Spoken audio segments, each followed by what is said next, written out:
So Christopher Nolan has a new movie coming out. It's set to star Tom Holland, Matt Damon, Anne Hathaway, and Zendaya reportedly has a cameo. And if you're like me, you're really excited for it, even though you have no idea what the movie is about. Like seriously, I've seen rumors that it's a vampire movie set in the 1800s, or it's about helicopter fighters or helicopter policemen, or I don't know. But that's the thing about Christopher Nolan, is we will line up in droves to watch anything he makes, even if it's a movie about a 20th century physicist. How is Christopher Nolan able to defy trends and make blockbusters out of literally anything? Outside of the Batman trilogy, Nolan has been able to make money outside of existing IP. Why is he succeeding where others aren't? Is it his elaborate plots, the backwards and often disoriented plot structures that require multiple viewings to understand? Or is it his obsession with IMAX cameras and shooting on film? Or perhaps it's his recurring talent in Cillian Murphy, in Hanz Zimmer, in Michael Caine? Now, I think all of these factors are at play in Nolan's success. But what if I told you there was a secret ingredient? One that was the key to why we are obsessed with him. And it's an element that he's often accused of not having. Emotion. That's right, the man who dresses like a college professor refusing to extend your paper's due date is an emotional storyteller. Sure, his penchant for bending timelines made him the idol of every dude bro movie fan who liked to seem smarter than everyone else, but those maze-like plots don't drive his stories. Rather, they are the packaging for them.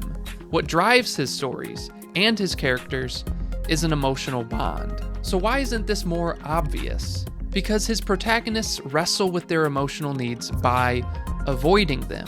His protagonists are often guarded at the beginning of the story. Bruce Wayne, Cobb, Leonard, the dueling magicians from The Prestige. They aren't jokesters or romantics. These are men with highly specific skills, thievery, deception, martial arts, and obsessive goals. Not only are they guarded, they are often adrift from their loved ones. Because of this, they often come across as cold or detached on screen for most of the runtime. They survive by suppressing their emotions, and their jobs become the means by which they do this. Like Michael Mann before him, Nolan is interested in the tragedy that arises when masculine protagonists pursue danger or glory as a way to avoid their emotional bonds and responsibilities. In Heat, both the cops and robbers would rather enter a shootout than confront what they owe the women in their lives. Nolan's protagonists are similarly adrift. Cobb's obsession with determining what's real and what's a dream has kept him away from his kids, fearing he may fall for a dream version of them. Bruce doesn't pursue his love of Rachel because he knows it would interfere with his role as Batman. Cooper forgoes watching his children grow up in order to join the NASA quest in finding a new home for humanity. And Oppenheimer would rather theorize about people, politics, and science, so he's not liable for the repercussions. These men may not be full of emotion, but they are haunted by it. A type of absence that acts as a presence. And this is why his films are so captivating. His puzzle-like plots and repressive characters hide the emotional weight of the story at first, leaving us unguarded for their reveal. Again, these are men who guard their hearts in order to accomplish their jobs. They are quiet, brainy, and stoic. But the end point is always an emotional reconciliation. Think about it. Most Nolan films are about reconnecting with family or a close bond. Cooper flies to the ends of space only to end up back in his daughter's bedroom at the moment he left her. Cobb finally gives up trying to differentiate dreams from reality and embraces his kids. Christian Bale's character in The Prestige, no longer needing to share an identity in life with his twin, is able to reunite with his daughter at the end of the film. Tenet is, in a way, about the beginning of a bromance. Oppenheimer finds the titular character working hard to undo his work because he finally accepts the consequences of knowledge and experimentation that he had been brushing off. Hell, Nolan even ends his Batman trilogy with Bruce redeeming his failure with Rachel by choosing to live out his days with Selina and forgoing the Batman identity.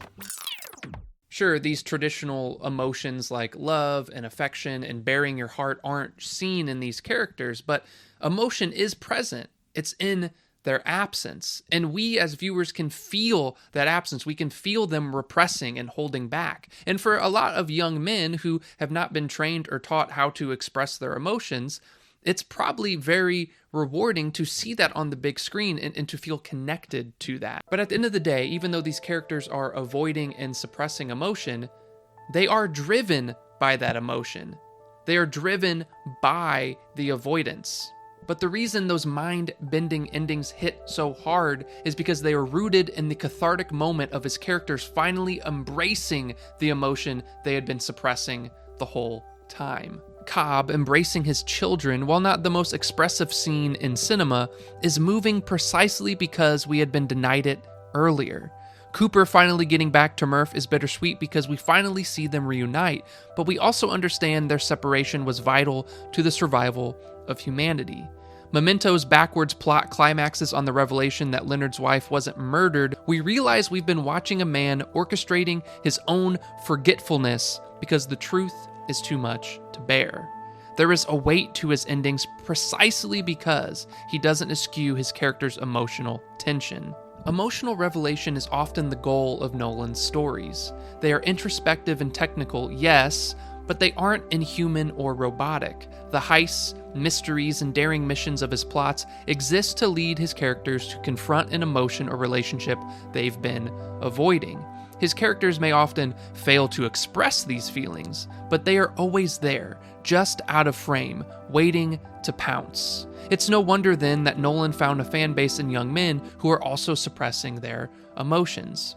And that is Nolan's greatest illusion as a filmmaker. The whole time while we were trying to unravel his elaborate plots and daring visuals, there was an emotional depth waiting to be revealed the whole time.